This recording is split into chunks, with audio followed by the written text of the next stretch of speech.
जी बताइए, विनोद जी को आपत्ति है? एक मिनट, रोहन जी आ रही हूं, विनोद जी को आपत्ति है? विनोद जी देखिए सुचरिता, ये बात यह है कि जो लारी जी ने जो अभी जो श्लोक सुनाया, मैं ये पूछना चाहूँगा बाद में, अभी मेरी बात पूरी हो जाए उसके बाद में, ये दो मुस्लिम स्कॉलर बैठे हुए हैं, क्या इनको इस्लाम के अनुसार ठीक मानते हैं क्या? अभी इनको पता लग जाएगा कितना आता है और कितना आना चाहिए और कितना बोल सकते हैं ये इनको कोई ना कोई फतवा भी एक और आ जाएगा। अभी तो उसके कुंभ के बारे में फतवा है, अभी इनके खिलाफ फतवा आ जाएगा। लेकिन क्या देखिए, ये जो नमाजवादी पार्टी है ना जी, ये बात पर चिढ़ जाती है, बाथरूम में इस्तेमाल करता हूं। आप देखिए कि ये जो ना ये नाम तो ला रही है इनको, और चैनल पा के लड़ने आ गए, बात हम बड़ी चिकनी चिपड़ी करेंगे, लेकिन कानून का भी हवाला देंगे। लेकिन आप ये देखिए ना कि कानून का पालन नहीं करेंगे। अरे मैं कहता हूं 2019 में कानून बना था ना उत्तर प्रदेश के अंदर, उसके बावजूद भी आपके जो जिहादी बंधु हैं, अभी परसों ही ऑर्गेनाइजर ने एक रिपोर्ट जारी की है कि मात्र 2024 में 200 लव जिहाद के केसेस हैं, जो कि सिर्फ 10% ऑफ द टोटल केसेस हैं। उन्होंने बाकायदा लिस्ट जारी की है, जरा पढ़ लो भाई। ये नमाजवादी पता नहीं किस जमाने में से हुए हैं। अगर इनको कोई जिहादी बोल दे तो तकलीफ, जिहाद करना छोड़ेंगे नहीं, लेकिन जिहादी बोल ले तो इनको मातम आ जाएगा। क्यों भाई? मैं कहना चाहता हूं कि ये जो दो नमाजवादी जो मानसिकता है उससे बाहर निकलिए ना यार। देखिए ये जो है निहत्थे राम सेवकों को गोली चलाना, इनके लिए गौरव की बात है। रामचरितमानस को जलाना, इनके लिए गौरव की बात है। सनातन को नेस्तनाबूद करने की बात करना, और इनके लिए देखिए मेरा सवाल विनोद जी बड़ा है, गठबंधन है। मेरा सवाल ये है कि एक ऐसा आयोजन शुरू होने वाला है रोहन जी, जिस पर दुनिया भर की नजरें हैं। हम आज कह रहे हैं 50 करोड़ के करीब लोग आएंगे इस कुंभ के आयोजन में। आप सोचिए, अब यहाँ से संदेश क्या जाएगा? अब इस तरह की चिट्ठी लिखने का मतलब क्या है कि यहाँ पर एक मास कन्वर्जन कराया जा रहा है? क्या ये होता है? क्या ये होगा? क्या यहाँ कुंभ जैसे आयोजन में किसी को जबरदस्ती किसी का धर्मांतरण कराया जाता है? कभी कराया गया क्या? मेरा सवाल ये नजर आता है। हाँ, मैं रोहन जी सुचित्रा जी, पहली बात कुंभ जो है हमारी कन्वर्जन नहीं करा, सनातन धर्म की आस्था का विषय है, और जिस प्रकार से हर धर्म को एक अधिकार है, अगर हज यात्रा होती है उसका भी एक अधिकार है।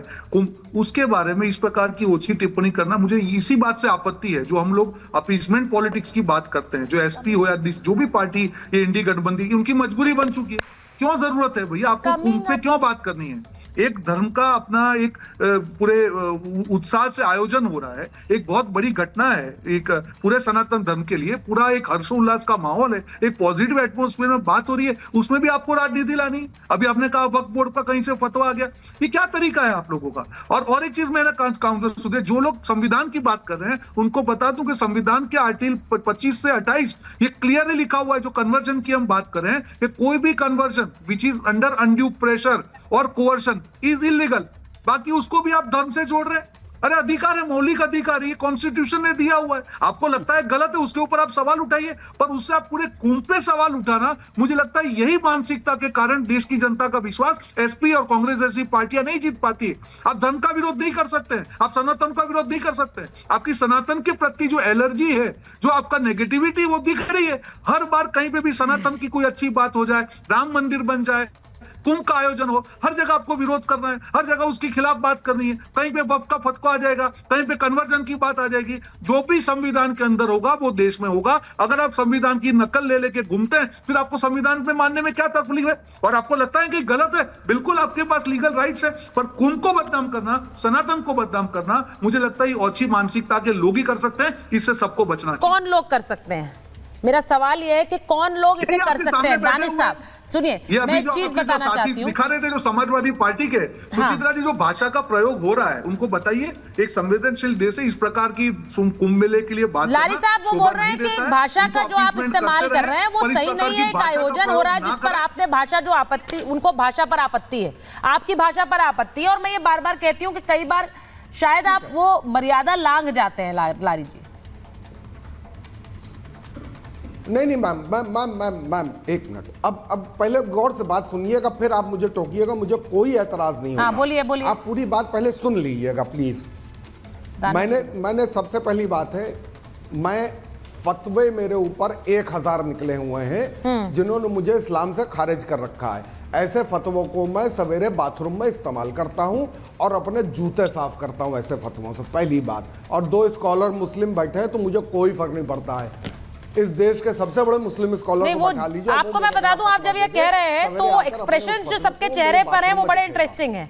पहली बात, वो एक्सप्रेशंस बड़े इंटरेस्टिंग है और मैं इसलिए बोल रही हूँ क्योंकि दोनों ही तरफ गले में आप देख चुकी है 100 बार। हाँ। आप 100 बार देख चुकी है, फिर भी दिखा रहा हूं, रुद्राक्ष की माला पहना हूं। तो ये बड़ी अच्छी बात है, आप रुद्राक्ष की माला पहन रहे हैं तो अच्छी बात है। मैं यही तो कहती हूँ, यही तो भारत है, यही तो भारत है और इसीलिए पूछ रही हूँ। फतवे को आई डोंट केयर, ठीक है, आई डोंट केयर, ठीक है लारी साहब आई डोंट केयर वाली बात ठीक है, लेकिन ये सिर्फ आपकी बात नहीं हो रही है ना, एक व्यक्ति की बात नहीं है यहाँ पर, एक सोच की बात है। एक व्यक्ति की बात होती तो मैं आपके साथ बात कर लेती सिर्फ और बात खत्म हो जाती। मैं दानिश साहब आपसे पूछ रही हूँ क्योंकि आज ओवैसी साहब से पूछा गया भाई ये फतवा, एक सेकंड दानिश साहब, उन्होंने कहा कि ये क्या बोला जा रहा है कि भाई वहां धर्मांतरण होगा, वहां पर धर्म बदला जाएगा, मास कन्वर्जन होगा। लारी साहब एक मिनट प्लीज, मुझे सिर्फ दानिश जी दीजिए, मुझे जरा दानिश जी, ये बार बार कहा जा रहा है मास कन्वर्जन होगा, ओवैसी साहब से पूछा गया, उन्होंने कहा कौन है ये भाई जो ये बातें कर रहे हैं, उनका ये रिएक्शन है असदुद्दीन ओवैसी का।